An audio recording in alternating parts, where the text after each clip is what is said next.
امریکی وزیر خارجہ مائک پومپیو اس وقت مصر کے دورے پر ہیں، جہاں انہوں نے مصری رہنماؤں سے ملاقاتیں کی ہیں۔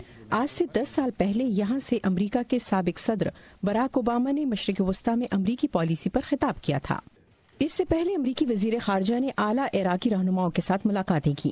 مائک پومپیو کے مشرق وسطیٰ کے ایک ہفتہ طویل دورے کا مقصد امریکی اتحادیوں کو اطمینان دلانا اور ایران سے نمٹنے کے لیے حمایت میں اضافہ کرنا ہے۔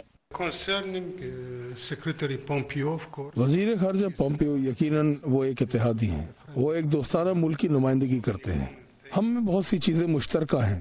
وہ اس عالمی اتحاد کا حصہ ہیں جو یہاں داعش کو شکست دینے کے لیے عراق کی مدد کر رہا ہے۔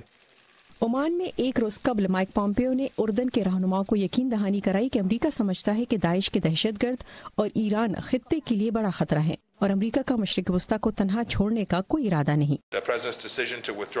صدر کے شام سے فوجوں کے انخلاء کے فیصلے کا ہمارے خطے کے لیے مقاصد کے حصول پر کوئی اثر نہیں ہوگا۔ آپ آئندہ دنوں اور ہفتوں میں دیکھیں گے کہ ایران پر حقیقی دباؤ ڈالنے کے لیے ہم نے نہ صرف اپنی سفارتی بلکہ کمرشل کوششیں بھی دگنی کر رہے ہیں۔ ماہرین کا کہنا ہے کہ صدر ڈونلڈ ٹرمپ ایران سے متعلق ایک مختلف سوچ اپنا رہے ہیں، لیکن دونوں ہی صدور خطے میں امریکی فوجوں کی تعیناتی سے کتراتے رہے ہیں۔ ایک خاص موضوع پہ تسلسل پایا جاتا ہے اور وہ ہے امریکی افواج کی تعیناتی کے حوالے سے کسی خطرے سے بچنا جو اس وقت موجود ہے، جو اوباما انتظامیہ کے دور میں بھی تھا۔